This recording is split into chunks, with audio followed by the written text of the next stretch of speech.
অশ্লীলতা আছে না নাই? আপনি দেখেছেন কনসার্টগুলোর অবস্থা? এই যে আতিফ আসলাম যে আসছে আমাদের দেশে, তারপর কে কে আসছে, আমাদের তরুণ তরুণীরা, আমাদের যুবক যুবতীরা, আমাদের জেনজিরা, কি অবস্থা ওইখানে? হ্যাঁ, কি অবস্থা! কে বাঁচাবে ওদের? কে রক্ষা করবে ওদের ইমানের, ওদের চরিত্রের হেফাজতের গ্যারান্টি কে দিবে? কনসার্টের নামে অশ্লীলতা আছে না নাই? ছেলে মেয়ে একে অপরকে জড়ায় ধরতেছে, একে অপরকে চুমু খাচ্ছে, প্রকাশ্যে দিবালোকে গণমানুষের সামনে। আল্লাহ তাআলা এই অশ্লীলতা থেকে আমাদেরকে বেঁচে থাকতে বলেছেন, বেঁচে থাকতে বলেছেন। রূপালী জগতের নামে অশ্লীলতা আছে না নাই? এই টার্মটা আপনারা জানেন না? রূপালী জগৎ কি জগৎ? আসলে কি রূপালী জগৎ না অন্ধকার জগৎ? আমার বোনেরা, আপনাদেরকে যে কি বলে তারা বুঝায়, রূপালী জগৎ শুনেই আপনি ভরকে যাবেন না। রূপালী জগতে যে নারী যত বেশি উলঙ্গ, সে নাকি তত বেশি সাহসী। জানেন? বলে এটা একটা সাহসী নারী, খুব সাহসী পদক্ষেপ তার। যত বেশি শরীর থেকে কাপড় নামাতে পারবে, যত বেশি বস্ত্রহীন হয়ে নিজেকে প্রেজেন্ট করতে পারবে, সে নাকি তত বেশি সাহসী। আমার চট্টলার ভাইয়েরা, শয়তানের প্রথম এজেন্ডা ছিল বনি আদমকে বস্ত্রহীন করা। সে আদম এবং হাওয়া আলাইহিস সালামকে নিষিদ্ধ গাছের ফল খাইয়ে তাদেরকে বস্ত্রহীন করেছে। এই জামিনেও সে আমাদেরকে বস্ত্রহীন করতে চাইবে। এই রূপালী জগতের নামে তারা এটা করে। আমার প্রিয় বোনেরা, আপনি জানেন না আপনার দাম কত? ওরা আপনাদেরকে বিজ্ঞাপনের সস্তা পণ্য বানাতে চায়। ওরা আপনাদেরকে ওদের ভোগের লিপসার টুলস বানাতে চায়। ওরা আপনাদেরকে দিয়ে ওদের খায়েশ পূরণ করতে চায়। এটা আপনাদের জন্য মোটেও ডিগনিটি নয়, এটা আপনাদের জন্য সম্মান নয়।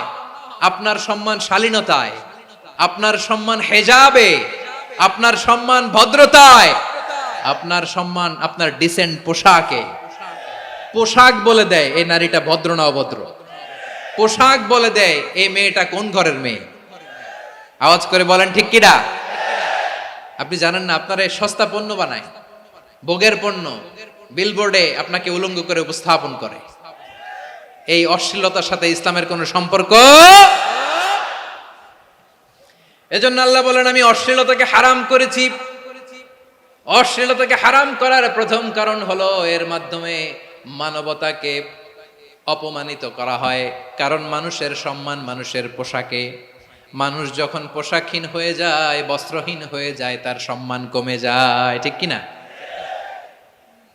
অশ্লীলতাকে হারাম করার প্রথম কারণ হচ্ছে মানুষ মানুষকে অপমান করে। একটা নারী, সে তো সম্মানিত। নারী যে কত সম্মানিত, নারীর এটা বুঝেই নাই।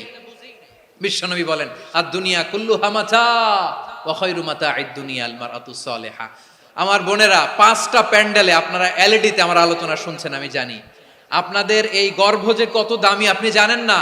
আপনার পেট থেকেই আসবে আগামী দিনের সালাহুদ্দিন আল আইয়ুবী। আপনার পেট থেকেই আসবে অনাগত দিনের ইমাম মাহদী আল মুনতাজার। আপনার পেট থেকেই আসবে অনাগত দিনের ফয়সাল, ওয়াসিম, মুগ্ধ, আবু সাইদের মতো বীর যোদ্ধা।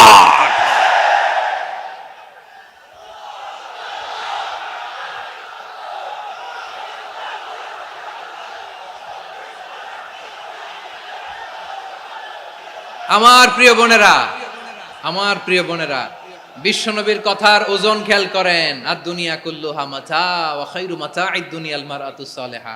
দুনিয়ার সবকিছুই অ্যাসেট, এর মধ্যে সবচেয়ে দামি অ্যাসেট নেককার নারী। আপনার গর্ভ যে কত দামি আপনি জানেন না। নিজের সময়টাকে কাজে লাগান, কোরআন পড়েন, সুন্নাহ পড়েন। আপনার অনেক দায়িত্ব ঘরে। You are the MD of your family. একটা family it's a very big institution. পরিবার একটা অনেক বড় প্রতিষ্ঠান। and you are the MD of your institution. আপনি এই পরিবারের MD, managing director of your family. এখানে আপনার কত দায়িত্ব। আপনি ছেলে মেয়েদেরকে তারবিয়া করবেন, আপনি আপনার স্বামীর জন্য ঘরটার জান্নাতের নীর বানাবেন, আপনার জন্য জান্নাতের ডুপ্লেক্স বাড়ি ওইখানে তৈরি করে রাখবে কে? আপনি যে কত দামি আপনি জানেন না। নারীদেরকে আল্লাহ বানিয়েছেন উচ্চতর করে, নিম্নতর নয়। নারীদেরকে ছোট্ট জিনিস দিলে এটার বড় করে দেয়। নারীদেরকে ভ্রূণ দিলে, শুক্রাণু দিলে নারী এটারে বাচ্চা বাচ্চা হিসেবে উপহার দেয়, ঠিক কিনা? বিয়ের মাধ্যমে স্বামী যখন তার শুক্রাণু তার স্ত্রীকে উপহার দেয়, স্ত্রী রিটার্নে কি উপহার দেয়? ফুল ফর্ম বেবি, মানব সন্তান। দেখছেন, আপনি দিলেন একটু, উনি দিছে বিশাল। আপনি যদি নারীকে বাজার এনে দেন, নারী এটাকে সুস্বাদু খাবারে রূপান্তর করে দেয়। আপনি তাকে একটা মুচকি হাসি দিয়ে দেন, সে তার কলিজা দিয়ে দেয়। কিন্তু যদি আপনি তার মনে কষ্ট দেন, সে আপনার জীবনকে জাহান্নাম বানায়া দেয়। খবর আছে, নারীর মন বুঝতে পারলে নেয়ামত, বুঝতে না পারলে কিয়ামত, ঠিক কিনা বলে? কত দামি আপনি জানেন না, জানেন না আপনি কত দামি, অনেক দামি আপনি। আপনাদেরকে যেন ভোগের সস্তা পণ্য বানাতে না পারে, আপনাদেরকে সচেতন থাকতে হবে, সজাগ থাকতে হবে, কনসার্ন থাকতে হবে। শয়তানের ওই হাতছানির দিকে আর নজর দেওয়া যাবে না। তাহলে কেন আল্লাহ তাআলা এই ফাহশা অশ্লীলতাকে হারাম করলেন? এক নাম্বার, এতে হিউম্যান ডিগনিটি কমে। দুই নাম্বার, এতে মানুষের অধিকার নষ্ট হয়। আপনি বিয়ে করেছেন, এরে পরকিয়া করেন, ওর সাথে এরকম আছে না নাই? স্ত্রীর অধিকার নষ্ট করেছেন। আপনি বিবাহ সম্পর্কে আবদ্ধ হয়েছেন তার সাথে, আপনি পরকিয়া করেন ওই ছেলের সাথে, আপনি আপনার হাজবেন্ডের সাথে বিট্রে করেছেন। এজন্য আল্লাহ অশ্লীলতাকে হারাম করেছেন। অশ্লীলতাকে হারাম করার আরেকটা কারণ হচ্ছে আল্লাহ তাআলা এই হিউম্যান জেনারেশনকে এটাকে প্রিজার্ভ করতে চায়। হিফজুন নাসল, এটা মাকাসিদুশ শরিয়ার অনেক গুরুত্বপূর্ণ একটা মাকাসিদ, অনেক গুরুত্বপূর্ণ। আপনার নাসল, আপনার জেনারেশনকে সংরক্ষণ করা। এই যে আসতেছে ফেব্রুয়ারি, কত ফেব্রুয়ারি জানো? এটা কি বিশ্ব ভালোবাসা দিবস? হ্যাঁ, কি দিবস?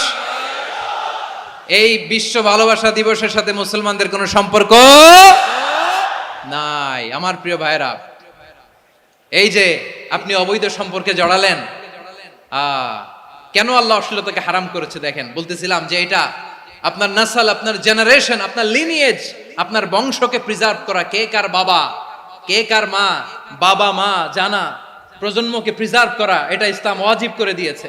এই যে অবৈধ সম্পর্কের কারণে, বিশ্ব বেহায়া দিবসের কারণে, এগুলোর আউটকাম আউটপুট হিসেবে মাঝে মাঝে